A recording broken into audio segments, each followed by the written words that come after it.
If ESPN fired me today, I wouldn't lose no sleep. You know why? Because somebody in Boston would hire me. Kendrick Perkins might finally be facing the consequences of words he threw around not too long ago, and it has nothing to do with his hot takes about basketball. This time, it's because he got into a fight with Stephen A. Smith. In this video, I'll break down the growing tension between Kendrick Perkins, Stephen A. Smith, and the powerful ESPN. The Perkins-Smith friction. Kendrick Perkins joined ESPN in 2019. He had retired from the NBA in 2018 after 14 seasons. He won a championship with the Boston Celtics in 2008. Stephen A. Smith had been at ESPN since 2003. He came from newspaper journalism at the Philadelphia Inquirer. They were put together on First Take and other shows. The debate started during the 2020 NBA bubble season. Perkins argued from a player's perspective. He grounded his takes in locker room experience and on-court realities. Smith argued from a media perspective. He employed broader narratives, star power analyses, and animated rhetoric. The styles clashed. Perkins was blunt. Smith was loud. Fans noticed the contrast immediately. In May 2021, they argued about the Brooklyn Nets on First Take. Perkins called Smith's take on the Nets super team overhyped. Smith questioned Perkins' bias toward team building. On March 15, 2022, they were on First Take debating the MVP race between Nikola Jokic and Joel Embiid. Perkins argued for Embiid. Smith cut him off mid-sentence. Perkins tweeted about the interruption, writing, "Let me finish my thought next time." Smith retweeted it with a laughing emoji. That was the resolution. On June 1st, 2023, they previewed the NBA Finals. Perkins said the Denver Nuggets lacked killer instinct against the Miami Heat. Smith raised his voice. Perkins said, "Stephen A., you're yelling because you know I'm right." Smith said, "No, Perk, I'm yelling because you're wrong again."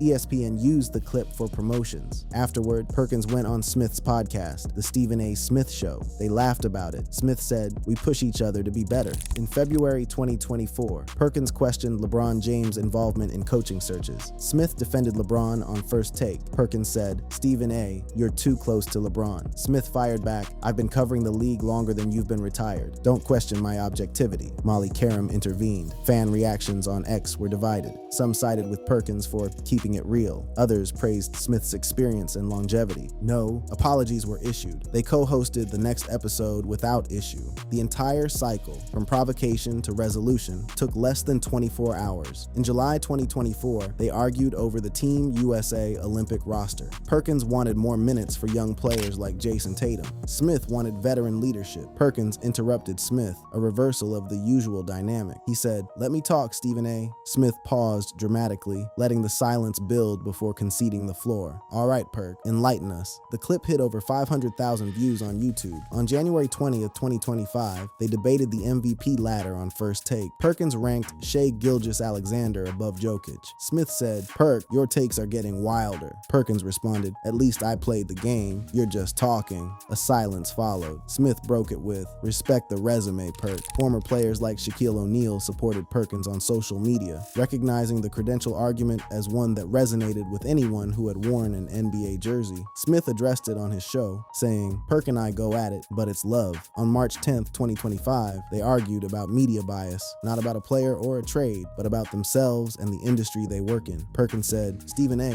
you're part of the problem." Smith said, "I'm the solution. Ratings prove it." Awful announcing called the exchange refreshing honesty. They high-fived at the end of the segment. The meta debate about media coverage was well received, precisely because it acknowledged what the audience already knew, that these two men were simultaneously colleagues and competitors, bound together by a format that needed their friction to survive. Then came February 2026. On February 8th, Perkins said on NBA Countdown, "If ESPN fired me today, I would lose no sleep." 2 days later, on February 10th, on First Take, they discussed a Pistons-Hornets scuffle. Perkins told Smith to "fix your attitude." Smith laughed. "Perk, you're the one heated." ESPN included it in their recap. No signs of real discord. Earlier that week, Perkins had also casually added that "somebody in Boston would hire me," a remark that invited ironic responses from Celtics fans who had celebrated his alleged ban from team events. This is the pattern. Perkins says something. Smith pushes back. Voices rise. Clips go viral. The next day, they sit in the same chairs and do it again. Analysts at The Ringer have compared their dynamic to wrestling feuds, choreographed tension designed to keep people watching. Bleacher Report has questioned whether such dynamics undermine serious analysis, potentially alienating viewers who prefer substance over spectacle, but the numbers say otherwise. Smith is ESPN's highest paid talent. Perkins got a contract extension in 2024. The friction is the product. Perkins has said in a 2025 GQ interview, "Stephen A. challenges me and I him. That's why we work." Off the air, they have collaborated on charity events, including a 2024 NBA Cares initiative, evidence that the on-camera combat coexists with genuine professional respect. The controversies that follow Kendrick Perkins. The demands for Kendrick Perkins' firing did not begin with Stephen A. Smith. They have been building, methodically and relentlessly, across multiple years of provocative commentary, questionable business ventures, and moments that left even his own co-hosts visibly uncomfortable. The most consequential eruption came in March 2023. Perkins appeared on First Take and declared that 80% of NBA MVP voters are white, and that this racial composition had skewed the award toward white players like Nikola Jokic, Steve Nash, and Dirk Nowitzki. The fallout was immediate and devastating. Fellow analyst J.J. Redick, visibly agitated, accused Perkins of implying that white voters were inherently racist. Charles Barkley, from his perch at TNT, called the take asinine, silly, and stupid. ESPN took the extraordinary step of issuing a public apology the following day, with Molly Karam clarifying that the voter panel is publicly listed and diverse. It was a humiliation, not just for Perkins, but for the network that aired it without challenge. The incident ignited a firestorm on social media that still smolders. On Reddit's r/NBA, threads exploded with users labeling the take irresponsible journalism and demanding Perkins' termination. In October 2024, ESPN itself reported on Nilly, a company Perkins co-founded with Wall Street veteran Chris Riccardi. Nilly offered college athletes upfront cash advances, anywhere from $25,000 to hundreds of thousands of dollars, in exchange for 10 to 50% of their name, image, and likeness earnings over periods stretching up to 7 years.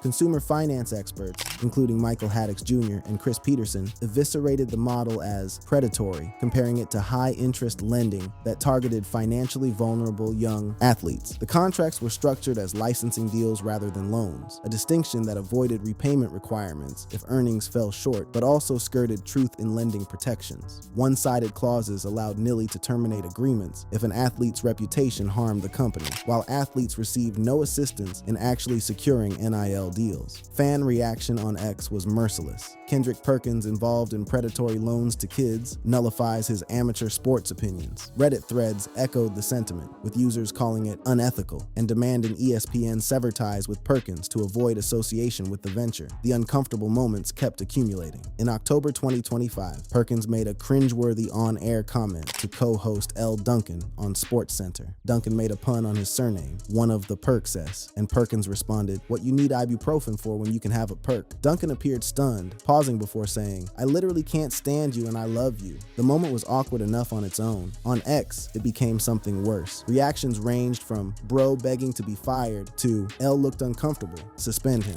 Reddit's r/NBA threads labeled it televised sexual harassment, amplifying calls for his removal to a fever pitch. Duncan herself clarified on X that Perkins was her fave and that it was banter, but the damage to public perception was done. Then came the comparison that lit up the internet in early 2026. Perkins on NBA Today compared himself to Victor Wembanyama, the generational French prospect who stands 7'4" and is redefining what a basketball player can be. The context was irrelevant, the comparison was absurd on its face, and the internet treated it accordingly. The reaction was described as nuclear heat. X exploded with demands to get him off the air. It became another data point in a pattern that fans had tracked for years with prosecutorial attention. His prediction that the Minnesota Timberwolves were playing to get their coach fired, issued days before the team won, added to a tally of bad calls that fans maintained like a running ledger of incompetence. His take on Kawhi Leonard's retirement was slammed by Draymond Green and Baron Davis, who called it sick, coming from a man who averaged 2.5 points per game in his final years. On Road Trippin', Perkins addressed losing friendships with LeBron James, with Kevin Durant, over criticisms like Bronny James's draft, but fans dismissed it as self-victimization rather than genuine reflection. Through all of it, Perkins has made maintained a posture of defiance that borders on the theatrical.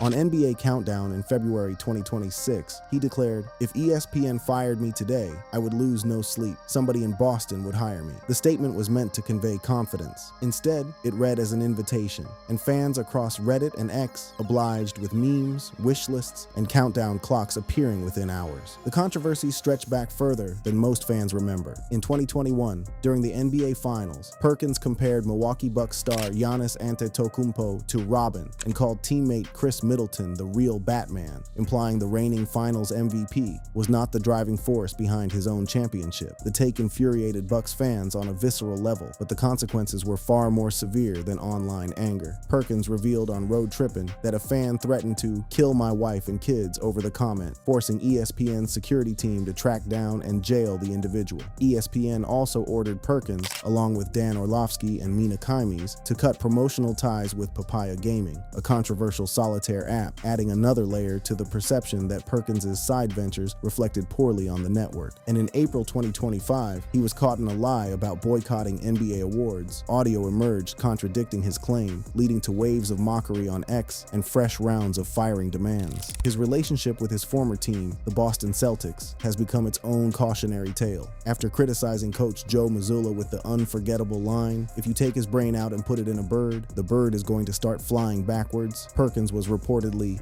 banned from the 2024 championship parade and 2025 ring night. The basketball world turns on Perkins.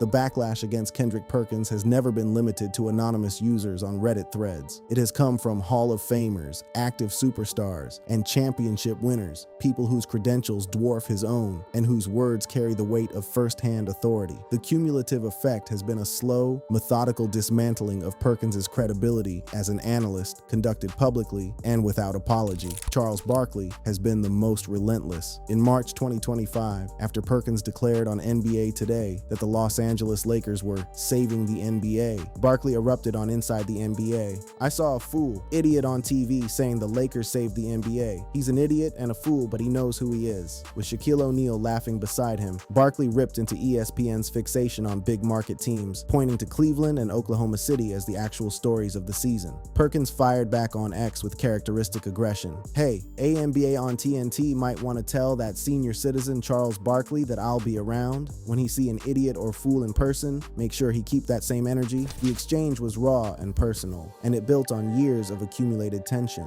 Barkley had previously coined the phrase ESPN disease, the compulsion to say something provocative because the cameras are rolling, and he repeatedly applied the diagnosis to Perkins by name. The reconciliation, when it came, was brokered through back channels. By June 2025, with Barkley preparing to join ESPN, Perkins detailed on the Stephen A. Smith Show how his wife prompted outreach via Michael Wilbon, leading to a group chat. Barkley messaged, "Big Perk, you're doing an outstanding job. We shouldn't be throwing shots at each other in the NBA Finals, man. Let's link up and break bread." Perkins summed up the truce with characteristic understatement. "It wasn't nothing but some pork chops when we squashed it." The clash with JJ Redick carried heavier intellectual stakes. On First Take in March 2023, Redick challenged Perkins' racial bias claim with the precision of a closing argument. "The implication, what you are implying, that the white voters that vote on NBA are racist, that they favor white people. We all know what you implied the other day." He called it the most cringe take that Kendrick Perkins has ever had,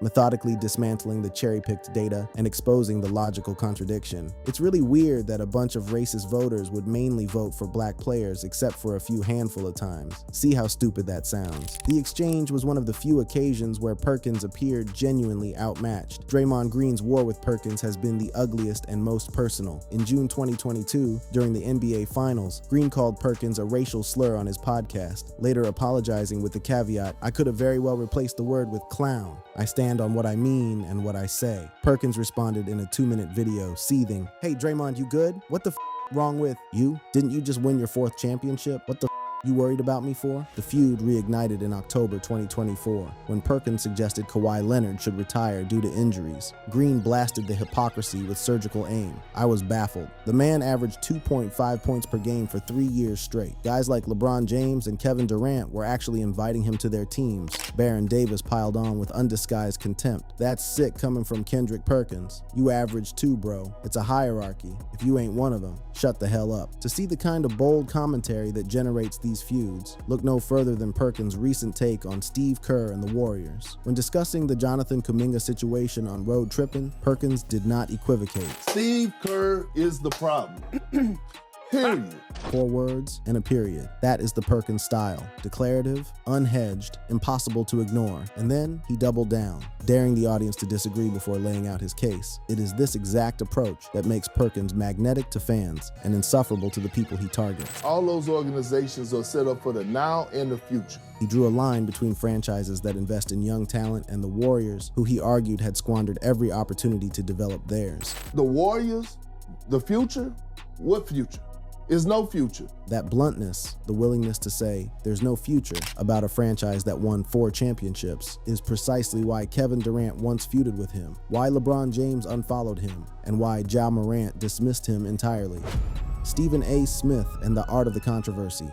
If Kendrick Perkins is a lightning rod, Stephen A. Smith is the storm system that produces the lightning in the first place. His career at ESPN, spanning more than 2 decades with intermittent departures, has been defined by a seemingly inexhaustible capacity to generate controversy, not through carelessness, but through a deliberate confrontational style that has made him the highest paid personality in sports media and simultaneously one of the most criticized figures in American broadcasting. The incident that most clearly foreshadowed everything to come occurred in 2014. During the national reckoning over Ray Rice's domestic assault of his fiancée, Janae Palmer. Smith, on First Take, suggested that women should be mindful of their role in preventing violence. Let's make sure we don't do anything to provoke wrong actions. The statement was widely interpreted as victim blaming. ESPN colleague Michelle Beadle condemned it publicly. ESPN suspended Smith for 1 week. He apologized, but the incident established a template that would repeat itself. Smith would say something provocative, face immediate backlash, offer a qualified defense, and emerge with his position at the network not only intact, but arguably strengthened by the attention. It was not the first time. In 2010, he had defended Floyd Mayweather against domestic abuse allegations, saying, "Men ain't wrong always," a statement that drew criticism, but no formal consequences. In 2015, he made a joke about women's soccer players not wanting to mess up their hair, which was deemed sexist and prompted apologies via Twitter. The feuds with athletes have been particularly combustible. His war with LeBron James reached its most dramatic point in March 2025 when LeBron confronted Smith courtside during a Lakers-Knicks game at Madison Square Garden, demanding he stop talking about my son. On First Take, Smith had pleaded with LeBron, "We all know that Bronny James is in the NBA because of his dad. I am pleading with LeBron James as a father. Stop this. Stop this." The courtside incident prompted Smith to question the timing, noting it coincided with his own contract renewal announcement, and to suggest the encounter was staged for publicity. On Gilbert Arenas' podcast, he called the confrontation weak and bullshit. On Ryan Clark's podcast, he accused LeBron of racial bias in media confrontations. Smith's feud with Kevin Durant began in 2015 over a reporting dispute about Durant's team interests. Durant called Smith a liar. Smith responded with an on-camera warning that has become infamous in sports media. "You don't want to make an enemy out of me." The words hung in the air like a declaration of war, and the way Smith stared directly into the camera while delivering them made it clear this was not directed at Durant alone, but at anyone who might challenge his reporting. When Durant joined the Warriors in 2016, Smith declared it the weakest superstar decision in NBA history, a position he maintained for years. They partially reconciled during a 2019 ESPN interview, but the detente collapsed in 2022 when Durant argued that analysts like Smith, Skip Bayless, and Shannon Sharpe had changed the game for the worse by warping how players are evaluated. Smith responded that analysts were a permanent feature of the landscape, a statement that functioned less as defense and more as territorial claim. The colleague feuds have been, if anything, more vicious than the athlete conflicts. In early 2024, Smith unleashed a 45-minute podcast tirade against Jason Whitlock after Whitlock questioned his salary, accused him of backstabbing colleagues, and played the race card for popularity. Smith had notified ESPN and his pastor before the rant, a detail that somehow makes it more alarming, not less. He also revealed a contract clause that barred the two from appearing on air together, suggesting the animosity had been formalized in legal documents long before it erupted publicly. His feud with former co-host Michelle Beadle reignited in late 2025 when a SiriusXM scheduling change replaced her show with his. Beadle said she has no respect for Smith's work and refused to share sets with him, citing a promo for Smith's appearance that aired immediately after her Get Up farewell in 2019 as evidence of his self-serving dominance. Beadle described the timing as deliberate humiliation, the network signaling that her departure was not a loss, but a clearing of the stage. Smith responded with extended rants, accusing her of criticizing him because she can't get a job in this business. It's all because of that stank attitude. Evil. Beadle had previously called Smith a monster who prioritizes self-promotion over substance, a characterization that Smith dismissed as the resentment of someone whose career had stalled while his ascended to the stratosphere. The political crossovers have added entirely new dimensions of backlash, stretching Smith's brand beyond sports into territory where the rules of engagement are fundamentally different. In 2025, Smith dismissed public interest in the Jeffrey Epstein client list, saying it doesn't affect everyday life, a statement that outraged fans who accused him of downplaying child exploitation. Sports fans announced a formal boycott, calling the take disgusting. He defended the position by arguing most Americans share the sentiment, prioritizing personal concerns over scandals, a defense that only deepened the outrage. That same year, he linked NBA gambling arrests to a vendetta by Donald Trump, a claim he later retracted amid withering criticism, one of the rare instances where Smith fully reversed a position rather than doubling down. In early 2026, his defense of Trump's criticism of Bad Bunny's Super Bowl halftime performance as valid ignited cultural debates and accusations that cancel culture was being deployed against him. Smith claimed critics were pressuring ESPN to fire him, framing himself as a victim of coordinated backlash rather than a provocateur who had miscalculated his audience. A Barrett Media analysis published in February 2026 examined what it called the dangerous myth of being untouchable, arguing that Smith's assumption of job security could eventually become his undoing. Through it all, Smith's position at ESPN has remained ironclad. His reported $100 million contract is the gravitational center of the network's programming strategy. He is the reason First Take draws viewers. He is the reason Perkins has a stage. And he is the reason ESPN can absorb controversy after controversy without fundamentally changing course. ESPN's pattern of controversial firings. ESPN has spent the last decade establishing a pattern of firings so abrupt, so sweeping, and so frequently entangled with scandal that the termination of any personality at any time, for almost any reason, falls within the realm of the expected. The numbers alone tell a devastating story. ESPN's subscriber base has plummeted from over 100 million households a decade ago to approximately 67 million today. In April 2017, approximately 100 employees were cut, including prominent names like NBA insider Chad Ford, reporter Mark Stein, and NFL reporter Ed Werder. The 2017 purge targeted both on-air talent and behind-the-scenes staff, with 20 layoffs based in Bristol, Connecticut alone. Personalities like Britt McHenry and Jason Stark shared their departures on social media, expressing gratitude amid the shock. The bloodletting escalated dramatically in June 2023, when roughly 20 high-profile on-air contributors were eliminated as part of Disney's cost-saving mandates. The casualties included Susie Colbert, who had been at the network for 27 years and called it heartbreaking, but said she was proud of her longevity as a woman in the industry.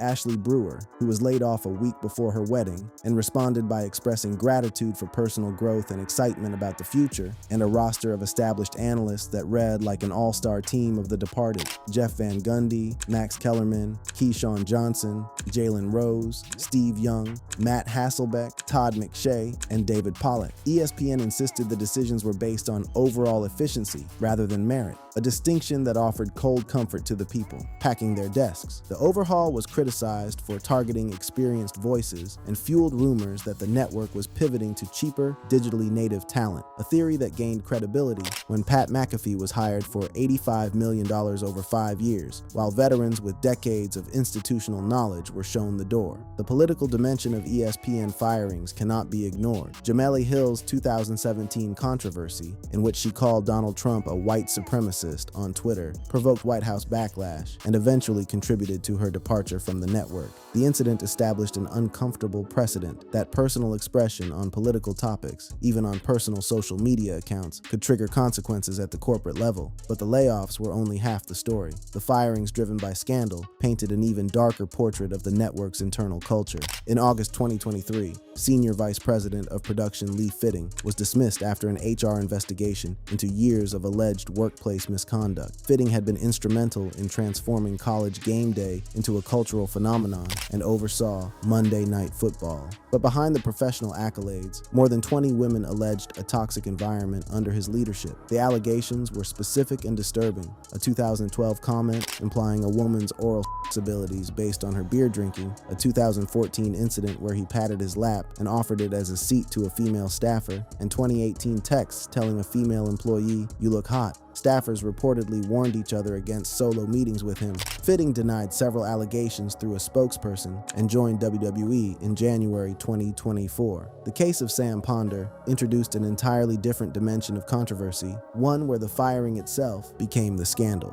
Ponder was fired in August 2025 after 9 years as the host of Sunday NFL Countdown and 14 years total at ESPN. She had been the first woman to host that program when she took over in 2017, a trailblazer in an industry that had historically relegated women to sideline reporting roles. ESPN framed her departure as part of efficiency measures alongside the departures of Robert Griffin III and Todd McShay, but Ponder publicly linked her dismissal to her outspoken advocacy for women's sports in the context of transgender athlete participation. The executive scandals ran deeper still, painting a picture of an organization where misconduct festered at the highest levels. Rob King, a longtime executive editor-at-large and a holdover from the John Skipper era, was fired amid social media harassment allegations reported to HR. He claimed voluntary departure after nearly 20 years, but leaked information suggested otherwise. ESPN's silence under Chairman Jimmy Pitaro fueled further speculation,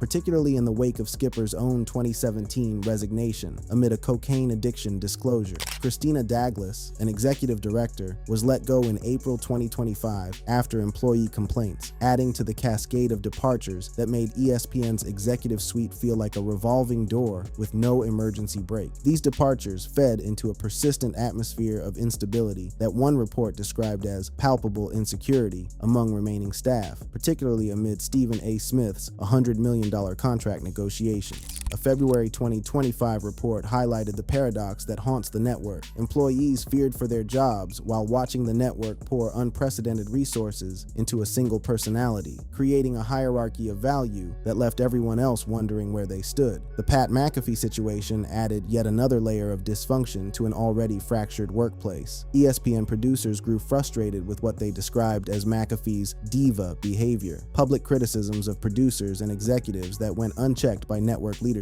McAfee publicly called former executive Norby Williamson a rat who was sabotaging his show. Executives defended McAfee as a creative force, but the internal resentment simmered unchecked, contributing to what The Ringer characterized as ESPN's year from hell. In January 2026, ESPN fired 2 longtime tennis announcers, sparking fresh backlash for removing experienced voices in favor of an unspecified restructuring that produced no visible improvement in coverage. This is the ecosystem in which Kendrick Perkins operates, a network that has lost a third of its audience, a network that has fired hundreds of employees since 2017, a network where executives have been dismissed for harassment, hosts have been let go after expressing personal beliefs, and the internal mood oscillates between anxiety and resentment. In this environment, the idea that Perkins, a man who has compared himself to Victor Wembanyama, co-founded a company accused of predatory lending, drawn the ire of Hall of Famers, and publicly said he would lose no sleep over being fired, could actually be fired is not a leap, it is a short step.